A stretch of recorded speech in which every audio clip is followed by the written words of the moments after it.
Right, YCP round table live లో జరుగుతుంది, ఇప్పుడు చూద్దాం. మీ అందరికీ కూడా వినయపూర్వకమైనటువంటి నమస్కారాలు. సరిగ్గా 40 సంవత్సరాల క్రితం రాజశేఖర రెడ్డి గారు కేంద్ర బిందువుగా ఆనాటి రాయలసీమ నాయకులంతా కూడా చేసిన మహత్తరమైనటువంటి పోరాటం ఉమ్మడి రాష్ట్రం అంతా కూడా ఒక గొప్ప సంచలనమైంది.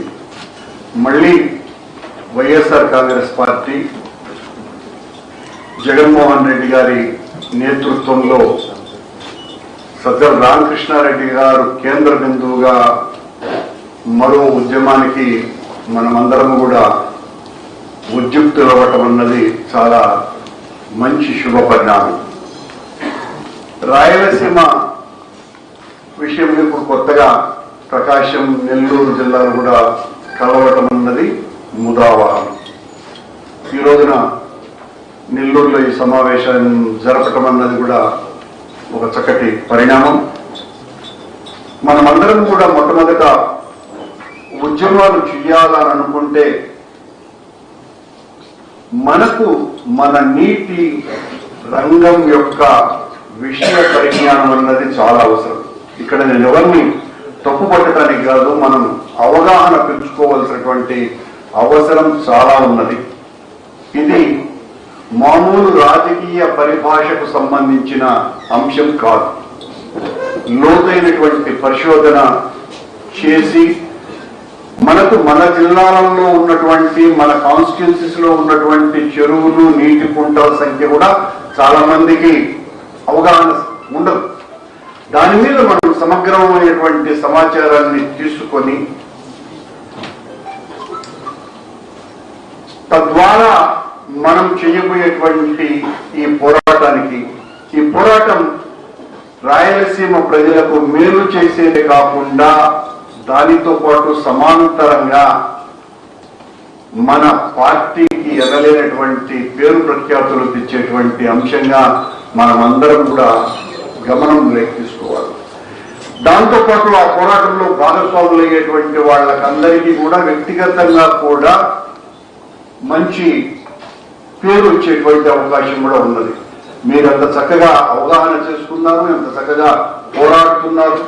తద్వారా పార్టీకి, అలాగే మన నాయకుడికి, ఉద్యమానికి, మనకు అందరికీ కూడా పేరు వచ్చే అవకాశం ఉన్నది. కాబట్టి దీన్ని మేము గతంలో ఒక 2 నెలల క్రితం మన తిరుపతిలో కూడా ఒక సమావేశం ఏర్పాటు చేయడం జరిగింది. ప్రాంతీయంగా సమస్యల్ని గుర్తించి ఇప్పుడు రామకృష్ణారెడ్డి గారు ఎత్తిపోతల పథకం, ఆలమట్టి డ్యామ్, వీటిలన్నింటినీ గురించి కూడా చెప్పడం జరిగింది. వాటి మీద మనం అవగాహన పెంచుకొని దాంతో పాటు లోకల్ గా ఉన్నటువంటి సమస్య, ఎందుకంటే ఈ సంవత్సరం ఎల్నినో ప్రభావం కారణంగా నీటి సమస్య చాలా ఎక్కువ వస్తున్నది. కాబట్టి ఆ నీటి సమస్య విషయంలో వైఎస్ఆర్ కాంగ్రెస్ పార్టీ పేద ప్రజల పక్షాన, రైతుల పక్షాన నిలబడి గట్టిగా పోరాడుతుంది అనేటువంటి అభిప్రాయం మనం జనంలోకి చాలా బలంగా తీసుకువెళ్ళవలసినటువంటి అవసరం ఉన్నది. నేను మీకు ప్రత్యేకంగా నేను క్లాస్ టీచర్ లాగా చెప్పటం లేదు. ప్రతి ఒక్కరూ కూడా నీటి సమస్య మీద, తాగునీరు కావచ్చును, సాగునీరు కావచ్చును, సాగునీరు, తాగునీరు రెండు కూడా రైతాంగానికి, ప్రజలకి, అందరికీ కూడా ఉపయోగపడేటువంటి విషయం కనుక మనం అవగాహన పెంచుకుందాం.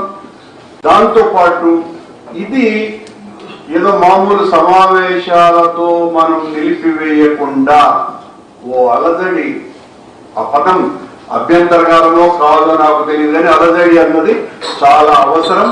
ఆ అలజడి ద్వారానే, ఆ పోరాటం ద్వారానే మనం ప్రజల యొక్క మనసుల్ని గట్టిగా ఆకర్షింపజేసుకునేటువంటి అవకాశం ఉన్నది. అలాగే 40 సంవత్సరాల క్రితం ఇదే రాయలసీమ సమస్యల మీద పోరాటం చేసినందుకే రాజశేఖర రెడ్డి గారు కావచ్చును, మైసూరారెడ్డి కావచ్చును, లేకపోతే మీ రమణారెడ్డి కావచ్చును, వీళ్ళందరూ కూడా ఆనాడు కూడా మన పక్కన రామగోపాల్ రెడ్డి భాగస్వామి, అలాగే అనంత వెంకటరామరెడ్డి వాళ్ళ ఫాదర్ అనంత వెంకటరెడ్డి గారు కూడా భాగస్వామి. తిరుపతిలో జరిగినటువంటి సభలో మేమందరం ఆ తర్వాత పాదయాత్రలో కూడా పాల్గొనేటువంటి అవకాశం మాకందరికీ కూడా వచ్చింది. ఓ గుర్తింపు రావడంతో పాటు వీళ్ళు ప్రజల పక్షాన నిలబడతారు అన్నటువంటిది అన్నింటికంటే కూడా మనకు ఒక ప్రామాణికత.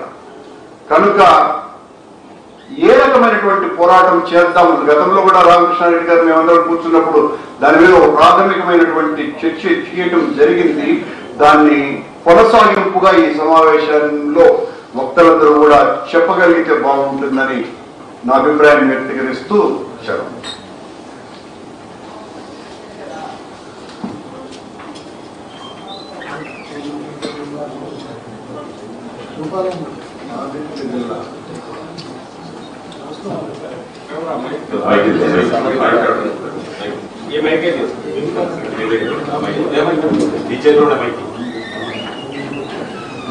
ఎక్కువ మైక్ ఉంది చాలా అడిగే వాళ్ళు మాట్లాడుతున్నట్టు